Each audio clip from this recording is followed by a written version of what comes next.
I'm Melissa from Domail Neurophysio. Today we're going to do some balance exercises. If you're not sure whether these are suitable for you or if you have any problems at all when you try them, wait and speak to a healthcare professional. But balance is really important because it helps to keep you steady and help prevent people from being at risk of falling. And it's something you need to work at to keep your balance reactions so that you do feel nice and steady on your feet. So, first thing to do is find something sturdy to hold on to. So we've got our sort of banister here, but you might want to do this at the kitchen worktop or holding a sink or a sideboard, something that's nice and solid and isn't going to move. And the other thing you need to think about is what you're wearing on your feet. So it can either be some sturdy footwear like I've got on, or you can try this in bare feet if your feet feel comfortable like that, but not something that's loose or going to slip. So first of all, we're just going to test your balance. So thinking about your posture, getting yourself standing up nice and tall, thinking about a plumb line coming from the crown of your head and dropping down through your neck, your upper back and down. That plumb line should be dropping down in between your feet. I'll just turn sideways on. So I'm just holding with one hand, which you can do if you feel confident, but if you need both hands, stay facing your support. And then having your feet hip distance apart, just start off by just taking your weight slowly through your toes at the front and then your weight backwards through your heels. So I'm just going to turn sideways again.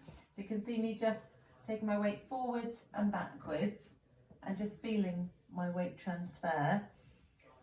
You can see I'm not bending as I do this, I'm not bending at the hips, it's my whole body swaying forwards, and you should feel your toes starting to grip the floor and feel the muscles in your calf working as well. So I've just got fingertip support here. You want to work out the right amount of support for you. So for some people, they'll need to have all their fingers on there, giving them some stability. If you feel confident enough, you can reduce it and just maybe try like one finger.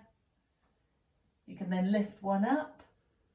And if you feel completely confident, you can try without holding on at all, but just making sure your hands are close enough that you can put them down to give you support as soon as you need it. So the key thing is finding the level that's challenging you but that you still feel safe. So you want to be a little bit unsteady but in control, so not risking falling over. Okay, so we've just gone forwards and backwards. Now we're going to do the same thing but going from side to side. So taking your weight from one leg to the other leg. And again, working out what support is right for you. So you might want one hand on. You might be able to manage just with one fingertip.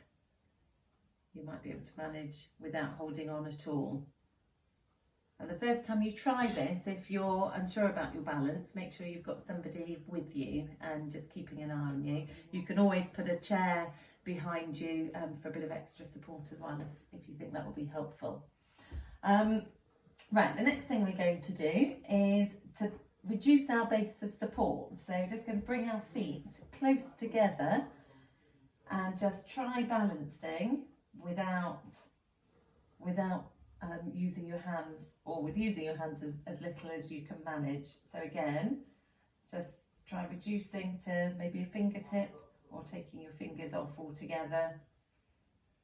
And if you're swaying a little bit, that's completely fine, that's normal, but try using those tummy muscles and your pelvic muscles to keep you steady.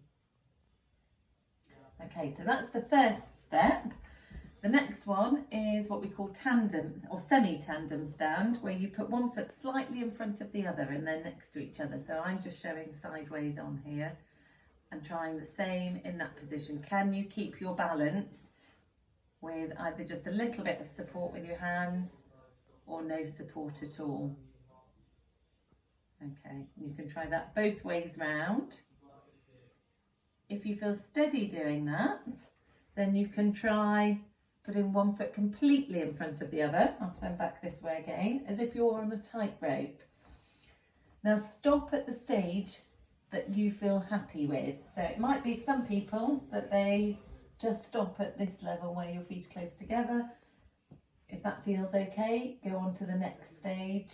If that feels okay, going on to the full tandem stand with one foot completely in front of the other, and then see whether you can manage to balance like that.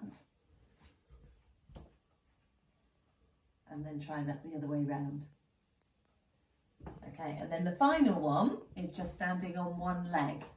So if you can manage the tandem stand for a minute, then it's worth trying to see whether you're able to stand on one leg completely. And it's the same principles, just reduce the amount of support from your hand and see whether you're able to hover your hand completely and keep your balance.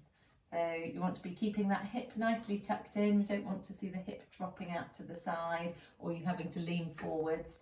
It's okay if there's a little bit of sway and you might feel your ankle wobbling a bit, but that just shows it's working. And then you probably find that one leg is easier than the other. And this is something that you can practice sort of once or twice a day or more. If you find that it's challenging, it's worth doing this a few times a day, and you will find that even within a week that you'll be finding it a bit easier and might be able to move on to the next step. Okay, that's